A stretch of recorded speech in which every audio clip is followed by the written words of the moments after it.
I was born in Hoshiarpur, and so did my father and my grandfather as well. All of my paternal side of family actually lives in Hoshiarpur only.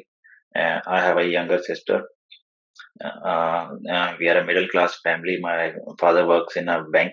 He's a manager there, and I have I'm a law graduate actually. I recently graduated from Punjabi University, and I came to Canada in last year September. It was my choice only to come to Canada to have a better lifestyle, a country with better opportunities, better inclusivity. These are the things that compelled me to come here. My initial plan was to migrate here in Canada right after my graduation, but because of the COVID, my graduation got delayed, and then after that, the visa processes were quite late. So for the time being, when I was there, I went there, went to the district courts and started my practice with the senior lawyer. It was for about I guess 7 to 8 months, not much of a time. I arrived here in last September, Mm-hmm. 2021. Yeah, it's my 10th month, I guess, here in Canada. I have just graduated from Durham College. I have done my human resources management diploma here, and for the time being, I'm not studying. I'm working part time. Not actually part time. I'm working full time these days, 7 days a week. Caste was definitely one of the factors that compelled me to come here. I mean, it's really difficult to live in a society that judges you on the basis of caste. It's not up to it was not up to me to born in a certain family, and now people judge me for that. And I wasn't okay with that, so I definitely needed to get out of there. So I'm the first one in my paternal side of family to be this much educated. Actually, my father was the first one in family to get a government job. He's Mm. still the only one. My grandfather used to pull a cart. He had a tea stall and did some other labor work. My maternal grandfather was a cobbler. All in all, the conditions of our family were nice. It was only after me, after my father, it was only after my father that when he was given an opportunity and he single-handedly uplifted the whole conditions of our family.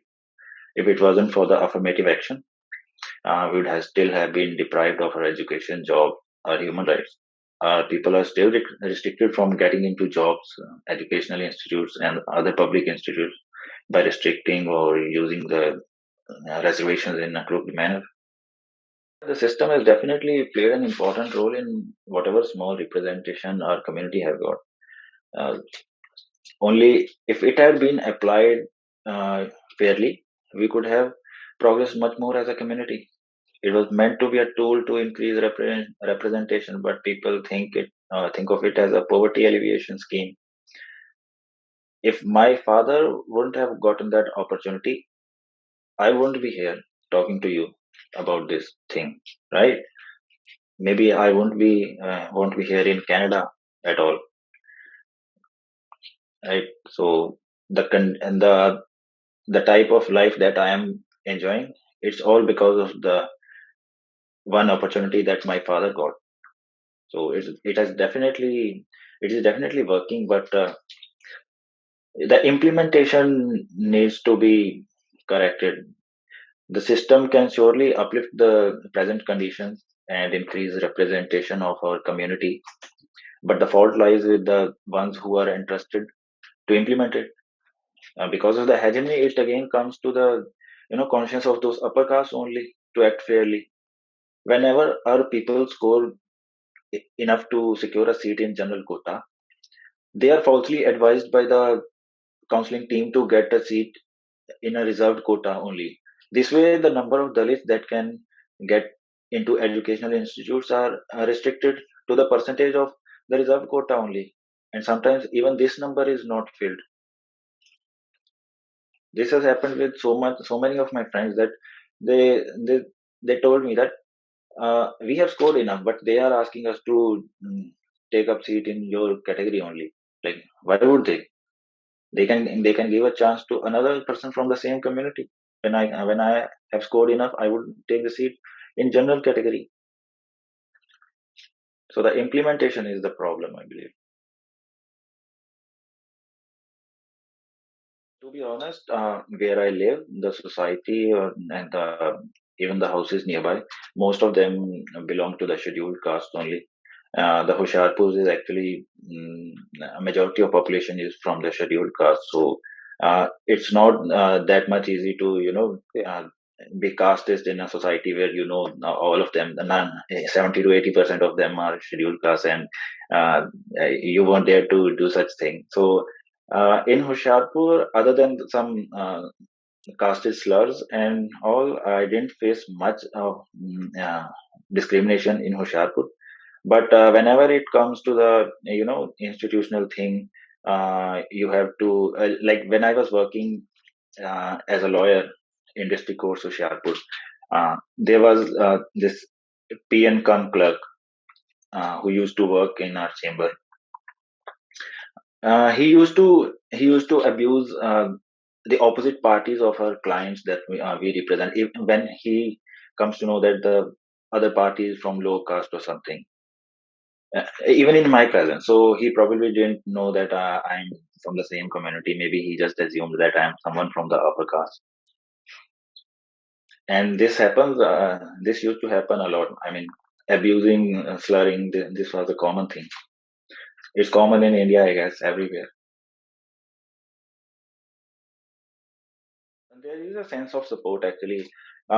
It doesn't matter if some incident happens and they come around you, support you, but there is this sense that if something happens, they would come. So the upper caste or the casteist one don't usually dare to use or do violent acts like we see in other states or other districts. It's normal to talk about caste in our family actually, but I didn't know much and I didn't care much to be honest until um, a few years ago, and it just struck me when I started reading Dr. Ambedkar and other anti-caste activists, that how it impacts us, how it has impacted our past, how it will impact our futures as well. So I started taking it seriously only after that. But yeah, I did know there's something called caste, and actually, I took it as it is my fate that I would have to go through all this. Nowadays, my father and I used to have our normal. It is like our daily thing. Like uh, we can't finish or start a conversation without talking about caste. It's always me telling them instances that okay, so I met this person and this was his question. Okay, so this person, the third question this person asked me about was about my surname. And okay, so then I would say, okay, this person used different technique. He asked me if I will own land in Punjab. Like these instances, we talk about caste almost on daily basis. And then he would tell me how he had faced it in his time when he was in college or in his starting years of the banking career. And then other than that, he would always ask me to uh, stay away from the trouble and not say much harsh things to them.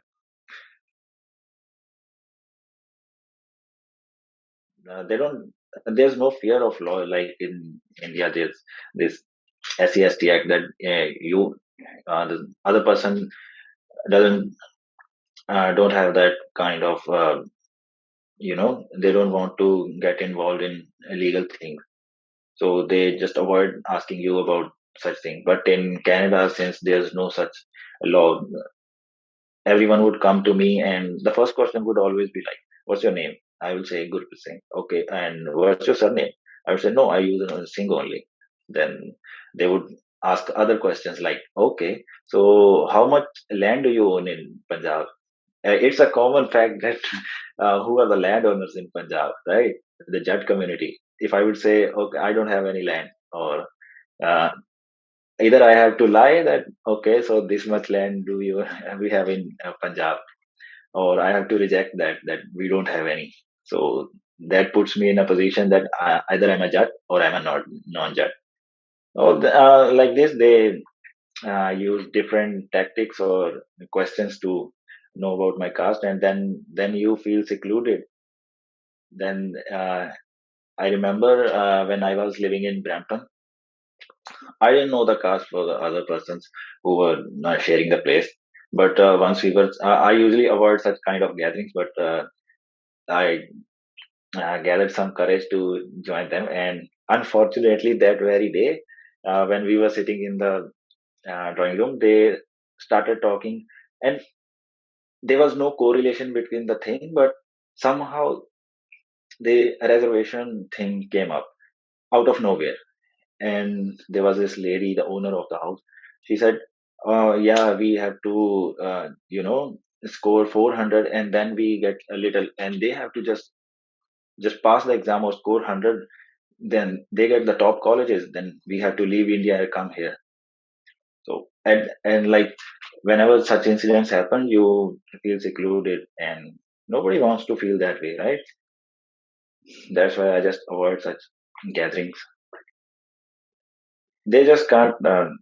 They just can't. Continue their talks without talking about us. But they have to talk bad only. It was actually a daily thing for me. Like we used to do carpool to travel to work. Right. Uh, I used to travel with five people, and three of them were elders. Uh, Whenever they talk about politics in Punjab or India in general, their their talks include caste every time, and they could never talk about anything without including caste in it. And it was always in a derogatory manner for us. Uh, so that was one of the incidents, and I couldn't bear it. I mean, I'm traveling to work and I'm hearing about something against my community. I'm at work and I'm hearing the same things about my community. I'm back home and I'm again the same thing happens at the residence. So I felt like I would have to share that Canada is really not that nice as we think it is, because the people are same. Uh, Anyone who thinks that okay, we'll migrate to Canada and everything would disappear, that's not true, because Indians are here as well. They would make you realize that okay, you are from that caste.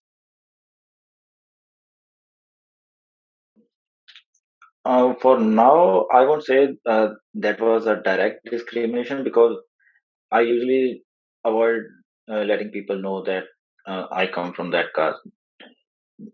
That's because of that fear only, that I would feel secluded, and I won't have anyone to share my feelings with them. So uh, that's one thing. And other than that, the thing incidents that I told you, that everyone would ask about surnames and that thing. These were the things that I have experienced so far. But unlike India, like how people would not allow you to work just because they don't want someone from Dalit to work in their organization or in their home. That thing hasn't happened to me yet here, but I did have noticed that the top organizations or even the businesses, most of the people are from upper caste community. I haven't seen much of our community members in that uh, crossing that level where they would be like the owners, managers, or job givers type of thing.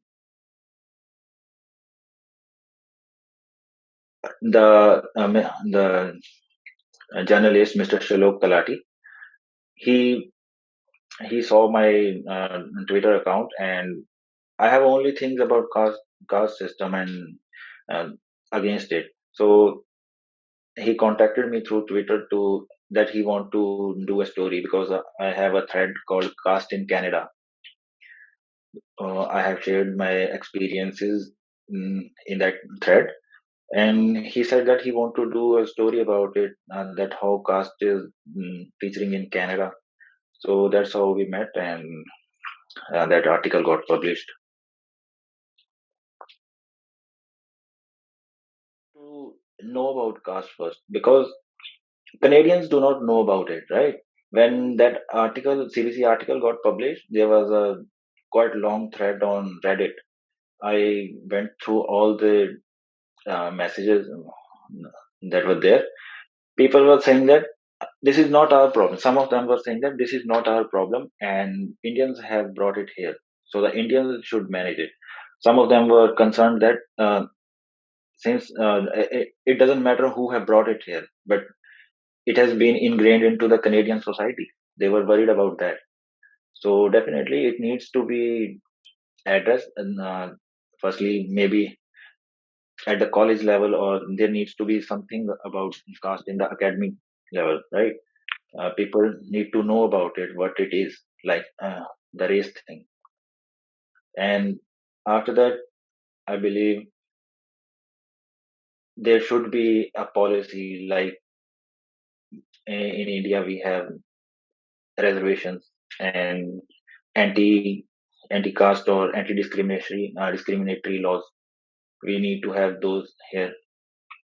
Caste should be added in uh, the grounds of discrimination, so that and people don't have to go through it.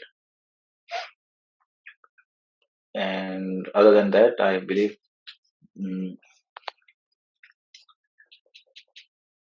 Indians who are here in Canada should be at the forefront to amplify this thing, so that the world should hear about this thing, the caste manage, that how it is affecting our people back home in India. So I think upper caste folks have the same mentality wherever they go.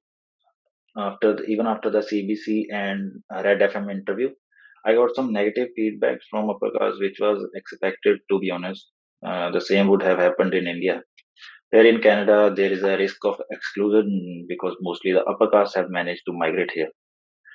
Whereas in India, if you talk about caste, you got your own people to support you. We lack that kind of and support from the community here. We don't have much of low caste people migrating in Canada. Most of the general population is uh, the upper caste people that are in Canada.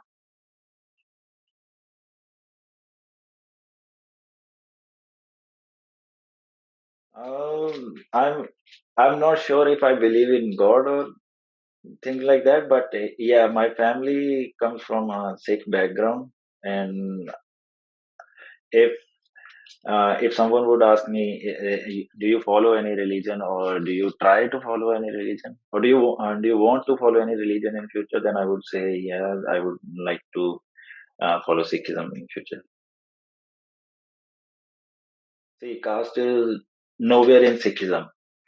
I mean, not in wordings, but since the Sikhs are living in a society that was mm, caste dominant, they have also they are also divided into castes now. The first incident that we hear about Guru Nanak, first Sikh, the first Guru of the Sikhs, uh, that he refused to wear Janu. And it's a marker of inequality actually. It is worn only by the upper caste and not even by lower caste. And none, they don't even allow their women to wear that. And Guru Nanak's rebellion against that ceremony makes it clear that Sikhism was the foundational principle of Sikhism was equality, right? And when we read about the tenth Guru, the last one, the last living Guru, right? The most historic moment that we read about them, that he created Khalsa Panth. This is a baptism ceremony.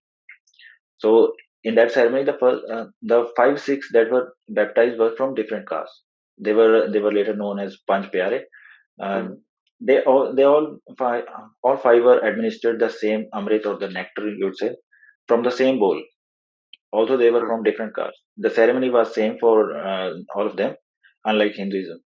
Mhm. And after the baptization of these 5 6, the same five baptized Panch Pyare or the six, they later baptized the Guru, bringing even the Guru and disciples at the same level. So the point here is that in Sikhism, no one is superior or inferior. There's no place for caste. In fact, it is against caste from the very beginning. Yet Sikhs adopted caste because of the impact of the society they were living in. Now we see that Sikhs are as much divided as Hindus. They have different gurdwaras for people coming from different communities. Like for like Ravidasya Sikhs have their own gurdwaras. Ravidasya Act is a result of the discrimination. I want to share an incident that there was a gurdwara that came into spotlight when it got featured in a documentary where lower caste Sikhs and upper caste Sikhs had separate doors to access the premises. There may be more such gurdwaras that never made it to the news, so we don't know about them. When someone says Jat Sikh, I mean, the word the word seems feels like an oxymoron to me. How can one be a Jat and a Sikh at the same time? It is against the principles of Sikhism, and that's why the caste got weakened in Punjab, but it still hasn't been eradicated because people don't follow the religion truly, or I would say correctly. They don't want to let go their Hindu identity. For the Indians that have migrated to Canada, for them, I'm the same old Dalit who have just come to Canada uh, with some ancestral money, according to them, which we don't have any. And for the Canadians, I'm just a brown guy who has come there to steal their jobs. There was one incident when I used to work at a store. Mhm. Um, I usually take care that I'm extra nice to every customer. But Right. once there was this old lady with her middle-aged son at the store. Both of them were not so nice to me while placing their order. For some reason, they were being cocky and rude. I didn't pay Mhm. much attention, but when I was done taking their order, the lady started talking to the white guys who were behind the queue after them. And when the next white guy came to the counter to place his order, he praised me, and I wasn't sure why was he actually praising me because I didn't even take his order yet. So he asked me that it was really appreciable that how I didn't lose my cool when I was dealing with her. I dealt with her so nicely, and I didn't realize that she was being racist. But that guy made me realize that uh, the moment she turned around, she was so nice and soft to the other white guys who were behind them, right? So then that moment it struck me like, yeah, I was being so careful. I was making sure that her order was perfect and right on time. But there was no other justification other than that it was my color that she probably didn't like. When it, it works, I guess it when it depends on the other person. Mhm. If the other person is white or Canadian, they would identify me as an Indian, and if it's someone from India, they would identify me as a Punjabi, and if there's someone from the Punjab, they would identify me as a Dalit. To be honest, when I think of Canada, I see myself as an adult, but when I think of Punjab, I see myself as a child of Punjab. For the later time I have been in Canada, I feel like I'm here just for the work, and it doesn't feel my own, but it's always apna Punjab, yeah, Okay. my own Punjab. And Canada is a welcoming country, but still, for some reason, that feeling of being an alien is still there. So I identify myself as a human being, first of all. I don't want to be identified or bound between the restricted between the caste identities or something like that. I don't want to be a subhuman. I want to be identified as a lawyer that I have studied, right? I want to be identified with my parents. I want to be identified with my country, with my hometown, things like that. And but since the society has confined me within the bounds of caste, um, I don't think there's any other option. Uh, just to there's any other option other than uh, reclaiming that Dalit identity, I believe. If I would say there wouldn't be any caste, that would be an exaggeration, I believe. And to be honest, as much as I want to stay hopeful or positive, the future doesn't look much bright to me. Seems like shades are changing, but it remains dark at the end. Sometimes it feels like we are trapped in a black hole. You make efforts and you travel some distance, but that distance doesn't matter much since we haven't escaped that event horizon yet. So the cast will be there. It's not going anywhere. Not in the near future, I guess. Uh, like earlier, there was untouchability. Uh, it's been reduced to a great extent, but at the same time, number of casteist people have increased a lot. Now we are surrounded by more casteist people than earlier. But again, I would like to be, hopeful, and I want to say change in people's mindset, that maybe they can shed their caste identities and think of think all of us as human beings first.